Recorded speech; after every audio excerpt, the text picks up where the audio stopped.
मेरे प्यारे स्टूडेंट्स, क्या हाल चाल। हमें उम्मीद है आप स्वस्थ होंगे, मस्त होंगे और आपके घर परिवार के लोग भी अच्छे होंगे। तो स्वागत है एक बार फिर से क्लास 12th के मैथ में। तो आज हम बहुत ही शानदार सेशन शुरू करने वाले हैं। क्लास 12th के मैथ में हम पढ़ने वाले हैं चैप्टर नंबर 2, जिसका नाम है ट्रिग्नोमेट्री फंक्शन। तो आइए इसकी आधारभूत संकल्पनाएँ के बारे में जानते हैं। तो सबसे पहले कह रहा है कि काबिलियत इतनी बढ़ाओ कि तुम्हें हराने के लिए कोशिश नहीं साजिश करनी पड़े। क्या इतनी काबिलियत रखो कि क्या करें, आपको कोई पीछे ढकेलने के लिए, हराने के लिए क्या करे, कोशिश नहीं साजिश करे। तो आइए शुरू करते हैं समय ना बर्बाद करते हुए। तो सबसे पहले हमने पिछले चैप्टर में देखा था, हमने पिछला चैप्टर पढ़ा था क्या, संबंध एवं फलन। तो उससे रिलेटेड हमको क्या इस चैप्टर में ज़रूरत पड़ेगी। तो सबसे पहले हम उसका थोड़ा सा रिवीजन कर लेते हैं। मान ली कोई संबंध दिया है ए से बी तक, कोई संबंध क्या ए से बी तक परिभाषित है। मान लेते हैं इसमें क्या है अवयव हैं 1 2 3 4, इसमें क्या अवयव हैं, और इसमें भी 2 4 6 10। जहाँ y बराबर क्या करा है, y बराबर मान ली क्या है x है, ये क्या है, ये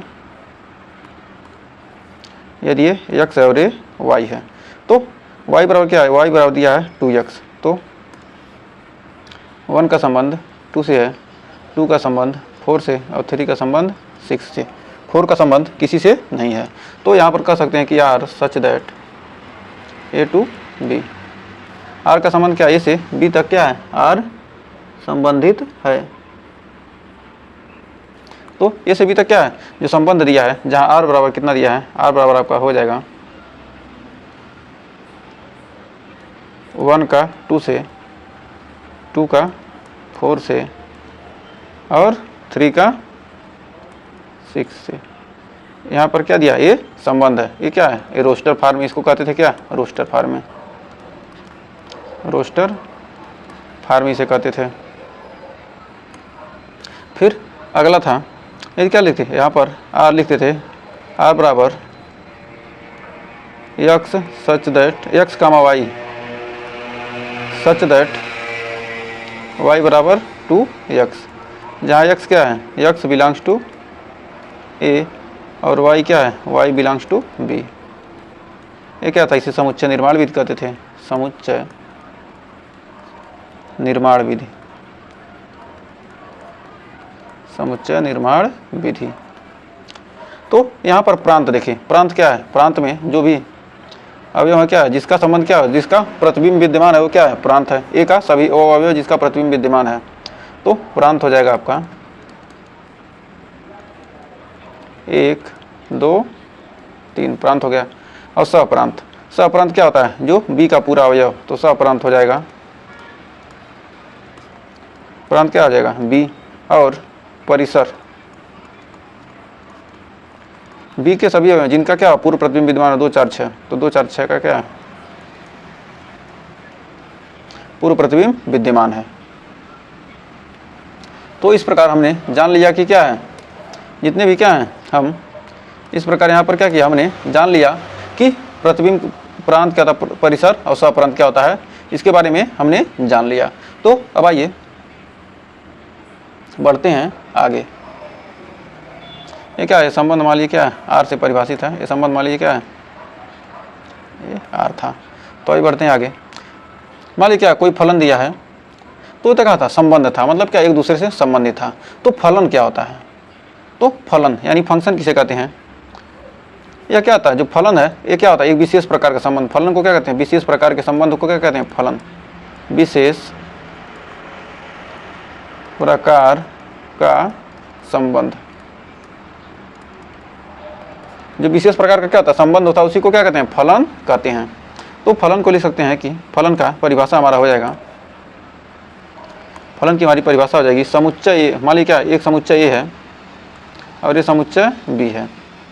इनका ये 2 समुच्चय हैं ए और बी।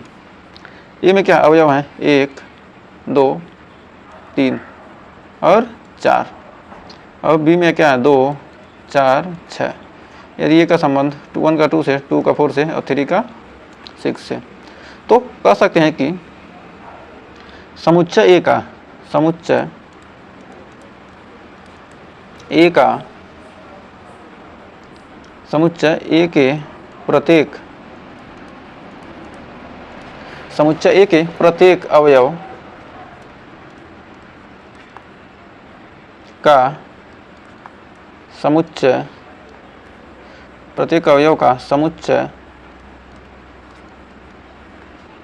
समुच्चय बी में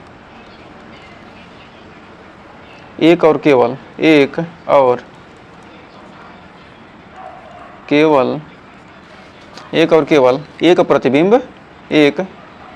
प्रतिबिंब विद्यमान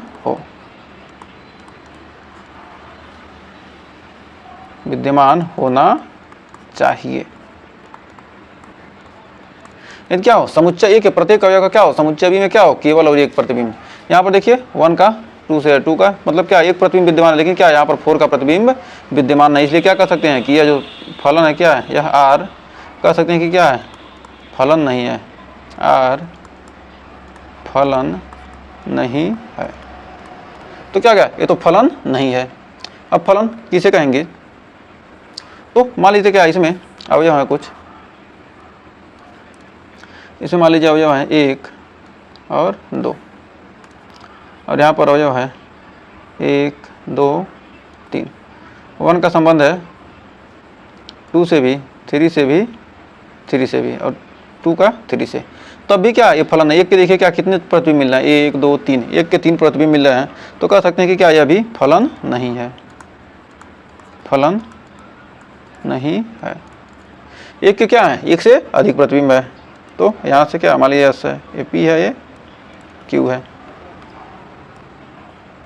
अब फिर यहाँ पर मान लीजिए क्या, इसमें 1 2 3 3 अवयव हैं, इसमें क्या एक अवयव है, लेकिन यहाँ पर क्या 1 का 5 से, 2 का 5 से, और 3 का 5 से। तो एक का देखिए सिर्फ एक ही प्रतिबिंब है, 2 का एक ही प्रतिबिंब है, 3 का एक ही प्रतिबिंब है। तो यदि इसको क्या कहते हैं, जी से परिभाषित करते हैं, यदि ए और बी है तो क्या है, जी कह सकते हैं कि क्या, जी फलन है। यह क्या हो जाएगा, यह फलन हो जाएगा। लेकिन क्या ये भी फलन नहीं है, ये भी फलन नहीं है, सिर्फ क्या ये ही फलन है। तो हमें उम्मीद है फलन के बारे में आपको थोड़ा बहुत नॉलेज तो हो गया होगा। अगर नहीं अच्छे से आपको पढ़ना हो तो क्या आप कीजिए, पिछला चैप्टर आप अच्छे तरीके से पढ़ लीजिए। ये तो हम क्या कर रहे हैं, थोड़ा आपका रिवाइज करा रहे हैं।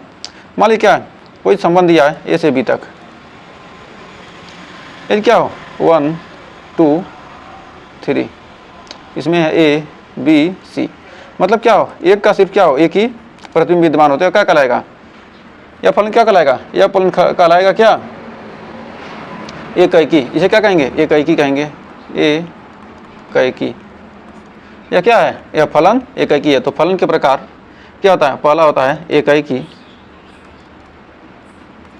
दूसरा होता है बहु एकैकी, और तीसरा होता है आच्छादक, और तीसरा होता है अंतरक्षेपी। तो ये फलन कितने प्रकार के होते हैं, 4 प्रकार के होते हैं। तो क्या है, यह एकैकी है और आच्छादक है, एकैकी व आच्छादक। यह फलन क्या हो जाएगा, एकैकी भी हो जाएगा और आच्छादक भी आपका हो जाएगा, एकैकी व आच्छादक, एकैकी हो जाएगा, आच्छादक भी हो जाएगा। मान लीजिए इसमें अवयव है 1 2 3, यहाँ पर ए बी सी। मान लीजिए क्या हो जाएगा, ये क्या हो, 1 का ए से हो, 2 का भी क्या हो, ए से हो, और 3 का भी क्या हो, ए से ही हो। तो इसे कहेंगे क्या, बहु एकैकी, बहु एकैकी। और क्या कहेंगे, अंतरक्षेपी, और क्या है अंतरक्षेपी, ये क्या अंतरक्षेपी, अंतरक्षेपी, बहु एकैकी भी है और अंतरक्षेपी भी है। अंतरक्षेपी का मतलब क्या हुआ, मतलब क्या हो, एक से मतलब क्या, ये 2 का प्रतिबिंब नहीं प्राप्त हो रहा है ना, पूर्व प्रतिबिंब नहीं प्राप्त हो रहा है, तो क्या करेंगे अंतरक्षेपी। और आच्छादक का मतलब क्या होना चाहिए, सभी का प्रतिबिंब विद्यमान होना चाहिए, पूर्व प्रतिबिंब और प्रतिबिंब विद्यमान होना चाहिए। अब यहाँ है 1 2 ए बी सी, यहाँ पर 1 का 1 से और 2 का क्या है सी से, तो क्या आ जाएगा, ये तो इक्की हो जाएगा। ये तो क्या है, ये इक्की है, ये इक्की है, लेकिन क्या आच्छादक नहीं है, मतलब क्या है अंतरक्षेपी है। और मान लीजिए क्या है,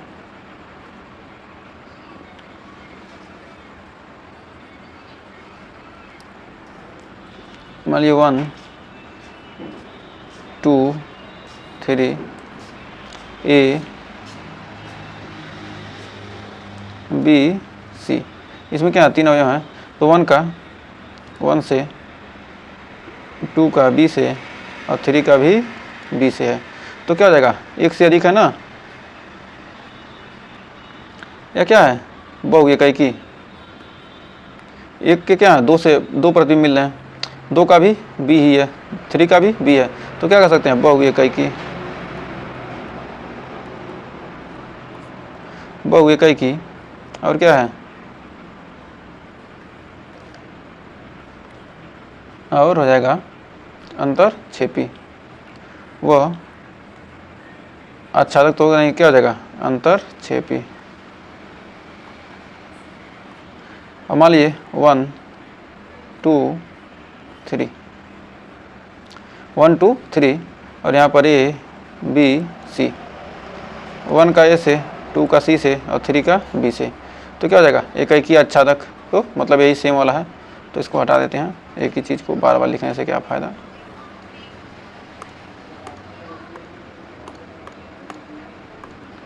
तो इक्की आच्छादक हर तरह का हमने क्या किया, उदाहरण देख लिया, तो हर तरह के हमने उदाहरण देख लिए, तो हमें उम्मीद है यहाँ तक आपको कोई डाउट नहीं होगा। तो आइए बढ़ते हैं आगे। अब जानते हैं प्रतिलोम फलन। तो प्रतिलोम फलन किसका निकालते हैं, प्रतिलोम फलन किसका कहेंगे, किसका प्रतिलोम फलन विद्यमान है, इसका नहीं विद्यमान है। तो कह सकते हैं कि जो फलन प्रतिलोम फलन उनका निकालते हैं, जो फलन क्या होते हैं, जो फलन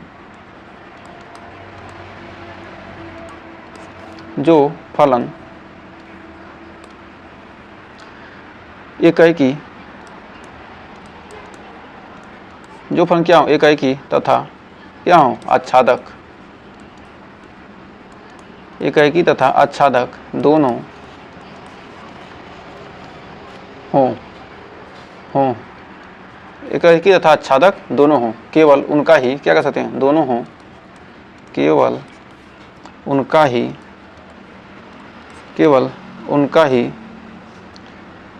प्रतिलोम फलन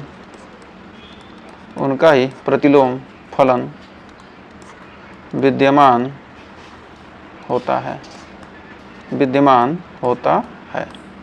जिनका क्या हो, जो फलन क्या हो इक्की हो और आच्छादक हो, उन्हीं का क्या कहते हैं प्रतिलोम फलन विद्यमान होंगे। मान लीजिए क्या है, मान लीजिए कोई फलन दिया है,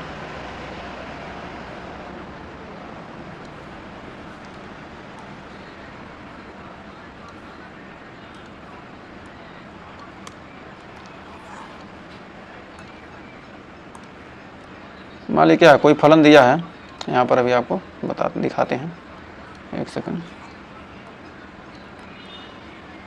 मान लीजिए यहाँ पर दिया है, इसमें क्या है 1 2 3, इसमें 2 3 4, ए है और ए बी है, ए से बी में क्या है ये एफ परिभाषित है, तो 1 का 2 से, 2 का 3 से, 3 का 4 से, तो इसका हमको क्या निकालना, इनवर्स निकालना है, तो बी का ए से इनवर्स निकालेंगे तो क्या होगा, यहाँ से इनवर्स निकालेंगे तो यह जाएगा एफ इनवर्स, तो क्या है इसमें 2 3 4, बी वाला क्या पहले लिखेंगे, ए वाला बाद में लिखेंगे, उल्टा लिखना है, तो क्या 2 3, तो 2 का 1 से है, तो 2 का 1 से बना देंगे, फिर 3 का 2 से है और 4 का 3 से, 3 का 2 से, 4 का 3 से, क्या होता है उल्टा हो गया, तो यहाँ पर F such that A to B, यहाँ पर क्या है F inverse such that A B to A, क्या करेंगे उल्टा निकालते हैं, तो एफ का मान इसमें क्या आ जाएगा 1 कामा 2, 2 कामा 3 और 3 कामा 4, और यहाँ पर एफ का मान एफ इनवर्स का मान कितना आ जाएगा 2 कामा 1, 3 कामा 2 और 4 कामा 3, तो इस पर कह सकते हैं हम इनवर्स निकाल सकते हैं। अब मान लीजिए क्या दे दिया, मान लीजिए यहाँ पर दे देता है कोई फलन दे दिया,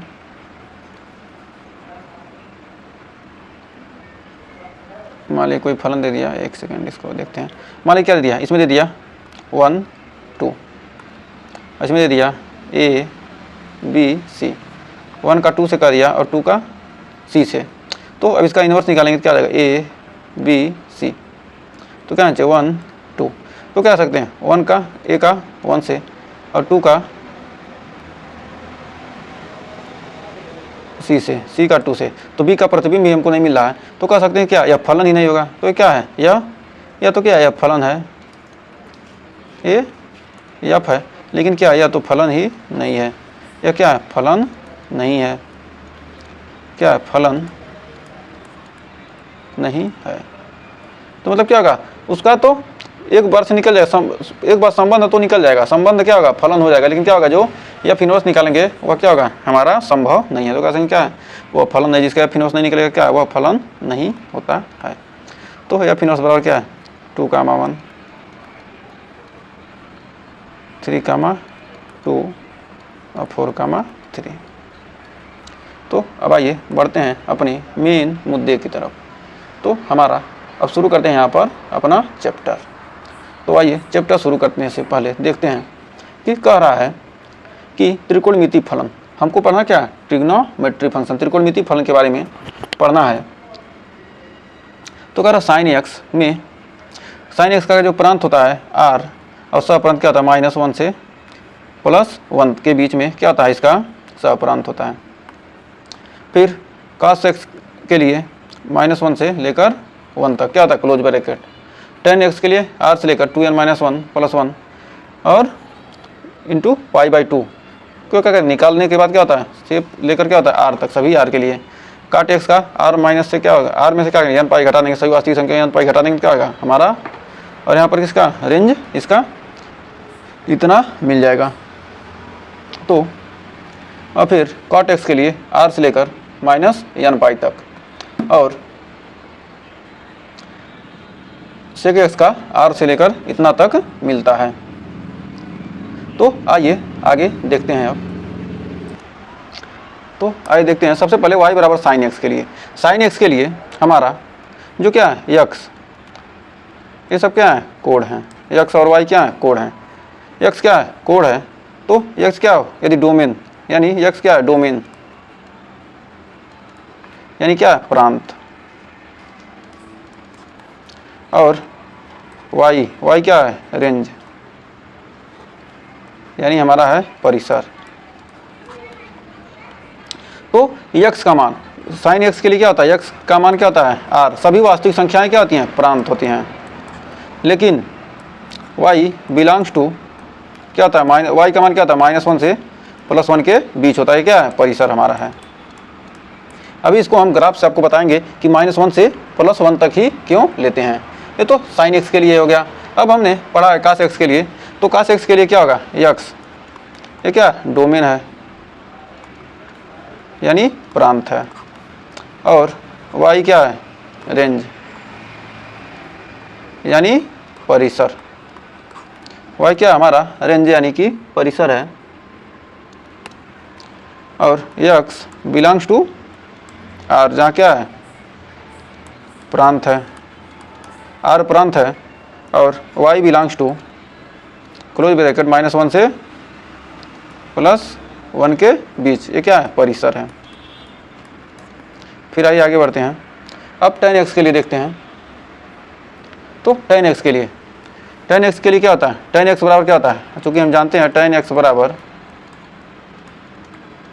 sin x बटे cos x। चूंकि हम जानते हैं कि क्या cos x का मान क्या होता है 0 नहीं हो सकता, cos x का मान क्या सकते हैं हम 0 नहीं सकते, 0 रख देंगे। तो 0 यदि रख देते हैं तो क्या होगा sin x/0, जो कि क्या हो जाएगा अनडिफाइन हो जाएगा। तो cos कितने का मान 0 होता है, sin 90, मतलब x का मान क्या होना चाहिए, ना तो 90 हो सकता है, ना तो 3π/2 या 5π/2 ... तो कह सकते हैं कि मतलब n इंटू तो क्या लिख सकते हैं 2n+1। तो क्या सभी अभाज्य संख्याओं के लिए क्या लिखेंगे, यहाँ पर 2π/2 रख देंगे तो क्या होगा 2 कर जाएगा, नहीं 180, तो पाई का मान 180 तो नहीं हो सकता, 180 हो सकता है।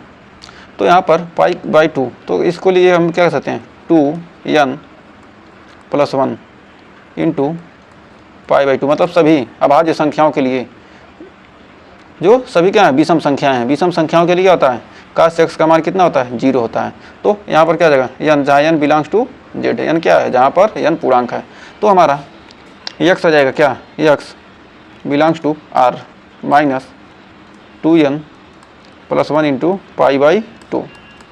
ये क्या होगा, हमारा रेंज हो गया, जहाँ n बिलोंग्स टू z। अब हमारा x क्या है, हमारा प्रांत है। ये तो क्या हो गया, ये प्रांत हो गया। अब प्रांत तो हमारा मिल गया। अब परिसर, अब परिसर इसका हो जाएगा y बिलोंग्स टू r, जहाँ क्या r क्या है, माइनस इनफाइनाइट से लेकर प्लस इनफाइनाइट के बीच। ये क्या है, हमारा x का किसका मान है, हमारा x का, मतलब सभी वास्तविक संख्याएं कहाँ से बिलोंग करती हैं, माइनस इनफाइनाइट से प्लस इनफाइनाइट के बीच।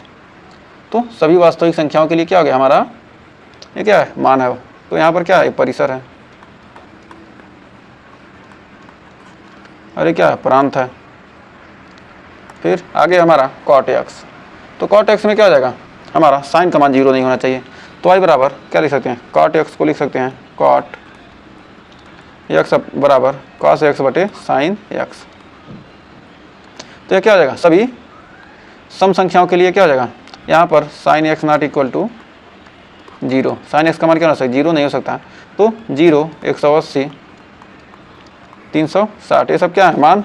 फिर क्या हो जाएगा, साइन का मान क्या हो जाएगा, 0 होता है। तो सब लिख सकते हैं क्या, 0 पाई 2 पाई डॉट डॉट डॉट।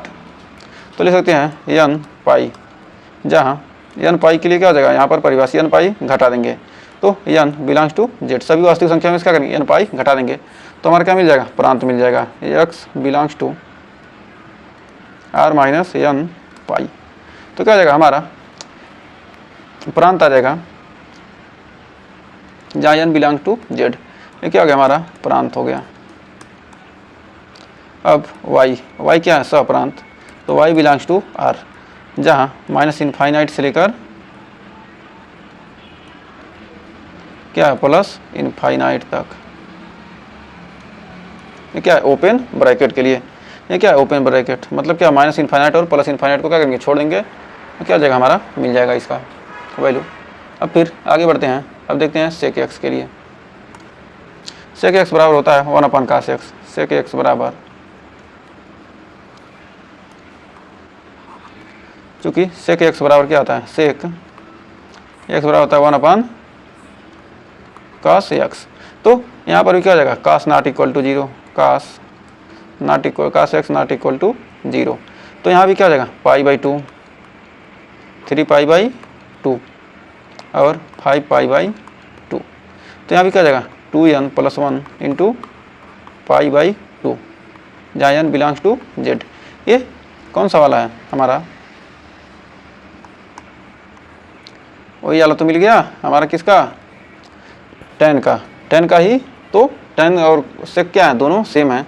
तो लिख सकते हैं कि x belongs to r minus 2 n plus 1 into pi by 2। ये क्या है, प्रांत, जहाँ n बिलोंग्स टू z। फिर y का मान, y belongs to minus infinite से -1 यूनियन 1 से प्लस इनफाइनाइट तक। मतलब क्या होता है, ये 1 इसमें भी शामिल है, -1 और +1 शामिल है। क्या करें, दोनों को या तो इसको ऐसे ही लिख देते हैं, क्या, y belongs to r minus open bracket -1 comma 1। क्या करेंगे, इस मान को घटा देंगे तो क्या हो जाएगा, हमारा मिल जाएगा। अभी इसको हम, अभी यहाँ तो नहीं आपको ज़्यादा समझ में आ रहा होगा, थोड़ा आइडिया लग जाएगा तभी आपको हम जब क्लियर कराएंगे ग्राफ से आपको सारे वैल्यू क्लियर हो जाएंगे। तो अब आ गया y बराबर cosec x। तो चूंकि हम cosec x बराबर क्या होता है, cosec x बराबर होता है 1/sin x। तो यहाँ पर भी क्या हो जाएगा, यहाँ पर मान आपका हो जाएगा sin x not equal to 0 नहीं हो जाए, 0 होगा क्या होगा, या अनडिफाइंड हो जाएगा, क्या होगा 0, 180 और 360, डॉट डॉट डॉट, तो आ गया 0 पाई 2 पाई 3 पाई डॉट डॉट डॉट, तो क्या हो जाएगा n पाई आपका मान निकल कर आ जाएगा। मतलब क्या n पाई के लिए क्या है, यह अपरिभाषित है। तो कह सकते हैं कि x belongs to r minus n pi, जहाँ n बिलोंग्स टू z मतलब पूर्णांक है। तो y बिलोंग्स टू, यहाँ पर लिखेंगे ओपन ब्रैकेट माइनस, ये क्लोज ब्रैकेट और ओपन ब्रैकेट ध्यान दीजिएगा, यहाँ पर हो जाएगा माइनस इनफाइनाइट से -1 यूनियन 1 से लेकर प्लस इनफाइनाइट तक। तो क्या हो जाएगा y बिलोंग्स टू, डायरेक्ट लिख सकते हैं r माइनस -1 और 1। क्या होगा, इन दोनों मानों को छोड़कर क्या होगा, सभी के लिए क्या परिभाषित है। तो अब हमारा इन्वर्स ट्रिग्नोमेट्री फंक्शन का तो क्या हो गया हमारा, अब इन्वर्स वो तो क्या था, ये जो हमने पहले पढ़ा था, यहाँ पर हमने जो पढ़ा है पहले,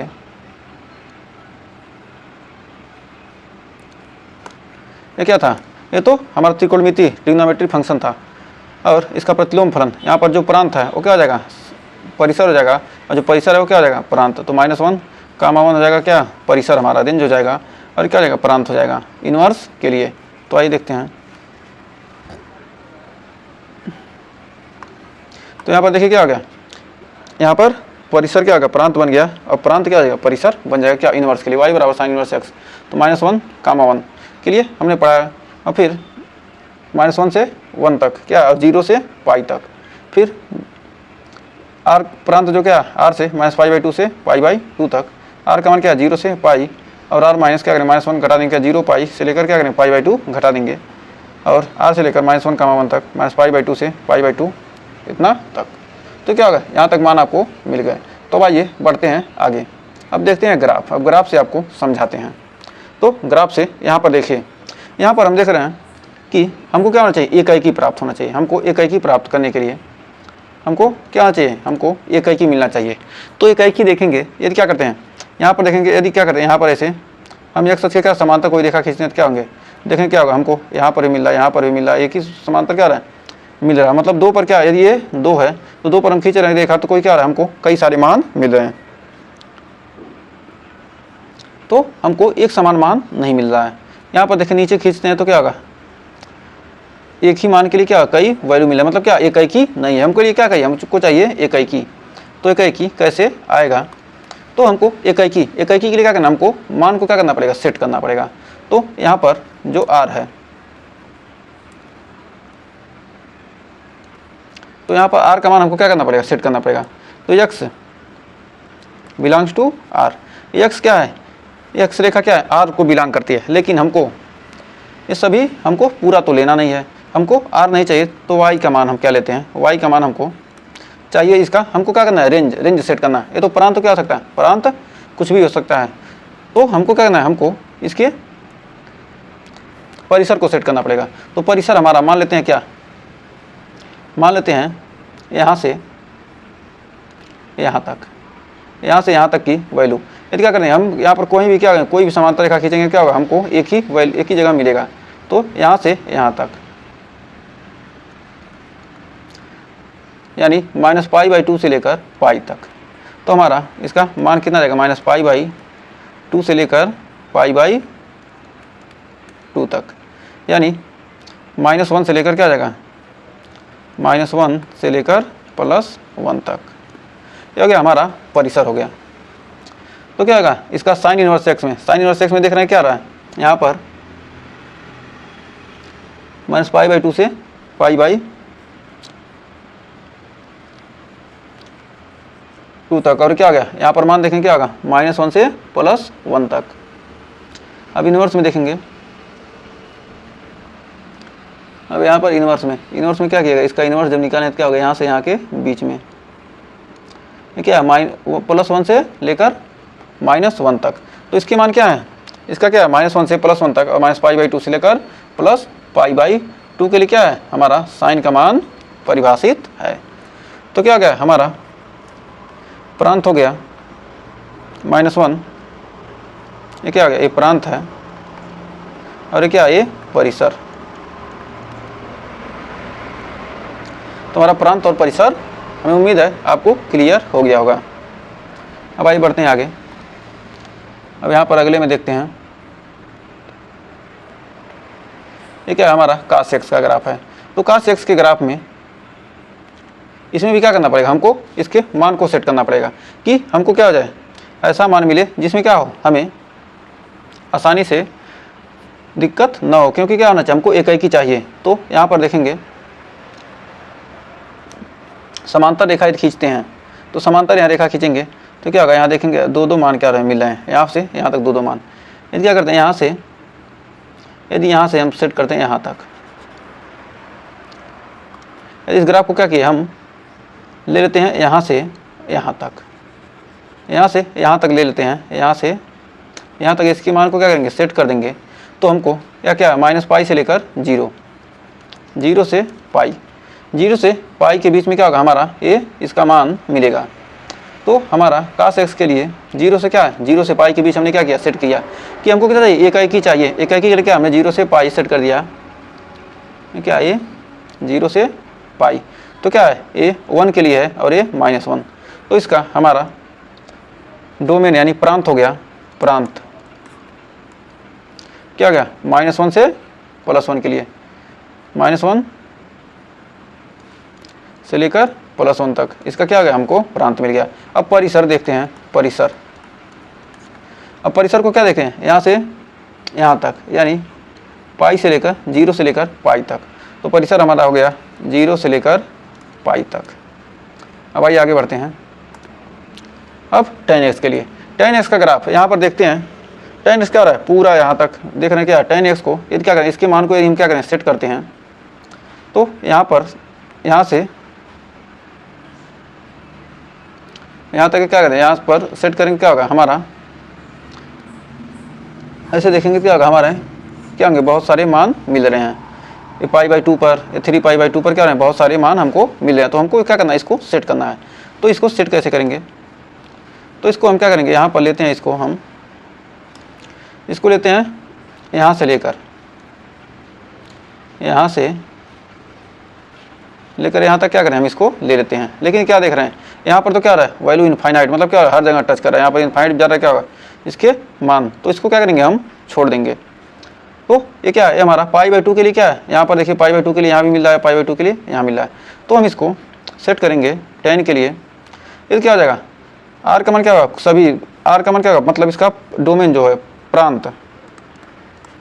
तो प्रांत क्या हो जाएगा, सभी वास्तविक संख्याएं, मतलब क्या होंगी, नंबर लाइन पर क्या, सभी वास्तविक संख्या क्या हो जाएंगी, प्रांत हो जाएंगी। ये सभी वास्तविक संख्याएं क्या हो जाएंगी, प्रांत हो जाएंगी। लेकिन इसका जो रेंज है, परिसर, परिसर क्या है, इसका हो जाएगा परिसर, यहाँ पर देखते हैं -π/2 से लेकर +π/2 तक। लेकिन क्या है, ये π/2 को हम नहीं लेंगे, क्योंकि क्या यहाँ पर हर जगह क्या करा, टच करा है, मतलब एक से अधिक मान मिल जा रहे हैं। तो कह सकते हैं कि यहाँ पर क्या होगा, यहाँ पर देखेंगे क्या होगा, यहाँ से ये क्या किया हमने, इसका y का tan इनवर्स निकाल लिया, x को क्या बना दिया, y पर कर दिया और y वाले को x पर कर दिया। तो इसका परिसर हो जाएगा π/2 से लेकर -π/2 तक। लेकिन क्या होगा, ओपन ब्रैकेट, क्योंकि क्या इसको हम π/2 को नहीं लेना है, उसके बीच में π/2 से लेकर -π/2 के बीच में। तो क्या बन गया, हमारा ये इसका परिसर मिल गया। अब देखते हैं cot x के लिए। तो cot x के लिए जो हमारे क्या होंगे, एकदम सेम टू सेम क्या है, इसमें प्रांत को तो क्या आ जाएगा, इसका प्रांत, प्रांत तो सभी वास्तविक संख्या, मतलब क्या है, सारी वास्तविक संख्या क्या है, ये सारी वास्तविक संख्याएं क्या है, प्रांत हैं। अब सभी वास्तविक संख्याओं के लिए हमको क्या यहाँ पर रेंज अपसेट करना है। तो रेंज यहाँ पर, यहाँ से देखिए, यहाँ से क्या होगा, यहाँ से यहाँ तक हमको सिंगल मिल रहा है। तो यहाँ से यहाँ तक क्या करेंगे, इसका हम रेंज सेट करेंगे, यहाँ से यहाँ तक। तो हमारा इसका रेंज हो जाएगा कितना, ये क्या है, 0 से लेकर पाई तक। 0 के लिए क्या हर जगह टच कर रहा है, तो मतलब क्या हो जाएगा, 0 और पाई को क्या करेंगे, छोड़ देंगे। तो ओपन ब्रैकेट हो जाएगा। तो क्या हो जाएगा, परिसर, परिसर हो जाएगा 0 to पाई। तो इसका परिसर क्या हो जाएगा, 0 to पाई मिल जाएगा। तो उम्मीद है इसमें कोई डाउट नहीं होगा। तो आइए बढ़ते हैं आगे। करो y बराबर sec x। sec x के लिए क्या हो जाएगा, अब sec x के लिए हम देख रहे हैं तो यहाँ से यहाँ तक sec x के लिए हम यहाँ से कितना मान ले सकते हैं, यहाँ से इतना मान ले लें और यहाँ से इतना मान ले लें।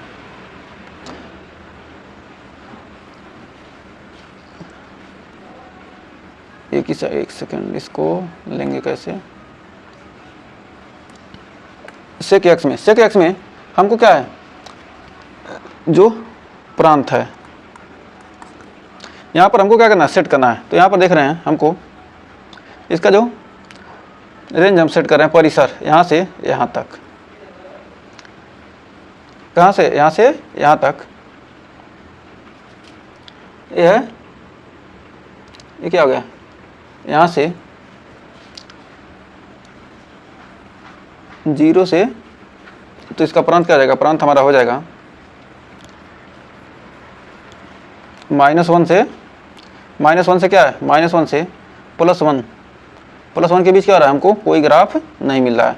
तो -1 से +1 के बीच हमको कोई ग्राफ नहीं मिल रहा है। तो यहाँ पर देखिए, यहाँ से यहाँ तक बन रहा है और फिर यहाँ से यहाँ तक। तो क्या देखेंगे, 0 से लेकर कहाँ जा रहा है, 0 से लेकर पाई तक, 0 से लेकर पाई तक जा रहा है। लेकिन क्या है, π/2 पर क्या है, इसका मान क्या आ रहा है, बहुत सारे मान मिल रहे हैं। तो π/2 को क्या करेंगे, हम निकालेंगे तो इसका प्रांत आपका निकल जाएगा। और देखिए क्या है, ये कहाँ से कहाँ तक डिफाइन है, -1 से और +1 के बीच, यहाँ से और यहाँ के बीच क्या हो रहा है, हमको कोई ग्राफ नहीं मिल रहा है। तो कह सकते हैं कि इसको क्या करेंगे, इतना घटा देंगे तो के लिए क्या है, डिफाइन नहीं है, तो क्या आ जाएगा, r का मान r -1 से +1 के बीच क्या है, कोई हमको ग्राफ नहीं मिला, तो प्रांत हो गया। और इसका परिसर, इसका परिसर किससे है, 0 से लेकर क्या है, यहाँ पर जो परिसर है 0 से लेकर यहाँ क्या है, 0 है, 0 से लेकर क्या है, पाई तक, 0 से लेकर पाई तक। लेकिन क्या है, ये π/2 के लिए क्या है, बहुत ही अनंत तक, 11 मतलब बहुत सारे, मतलब क्या, 0 से लेकर पाई, 0 to पाई। लेकिन माइनस है किससे, π/2। जब भी घटाते हैं क्या करेंगे, मझले ब्रैकेट में करके क्या करते हैं, घटा देते हैं। अब बच गया हमारा cosec x। तो cosec x का हमारा कौन सा ग्राफ मिलेगा, तो cosec x में हमारा जो क्या आ जाएगा, इसका प्रांत हो जाएगा, r -1 से 1 तक, एकदम सेम टू सेम। और परिसर हो जाएगा, यहाँ पर देखिए इसका प्रांत क्या मिल रहा है, यहाँ से यहाँ तक और यहाँ से यहाँ तक। ये क्या, -π/2 से लेकर +π/2 तक। तो परिसर हो गया आपका, परिसर हो जाएगा, परिसर हो जाएगा -π/2 से लेकर -π/2 से लेकर π/2 तक। लेकिन 0 पर देखिए क्या कर रहा है, अनंत बार टच कर रहा है, तो मतलब क्या होगा, 0 के लिए परिभाषित नहीं है, तो -0। तो हमें उम्मीद है इस ग्राफ से आपको अच्छे से क्लियर हो गया होगा, कुछ आइडिया लग गया होगा। तो इन क्या है, इसके रेंज को आपको याद रखना जरूरी है। यदि आपको ये रेंज याद नहीं होंगे तो आप क्वेश्चन को सॉल्व नहीं कर पाएंगे। तो आज के लिए बस हम इतना रह देते हैं। इसके नेक्स्ट वीडियो में हम चैप्टर 2.1 के एग्जाम्पल के साथ मिलेंगे। बहुत ही शानदार सेशन, चैप्टर 2.1 जब हम शुरू करेंगे बहुत ही शानदार सेशन होगा, तो ज़रूर उस सेशन को देखिएगा। तो आज के लिए बस इतना ही, मिलते हैं नेक्स्ट वीडियो में, तब तक के लिए टेक केयर।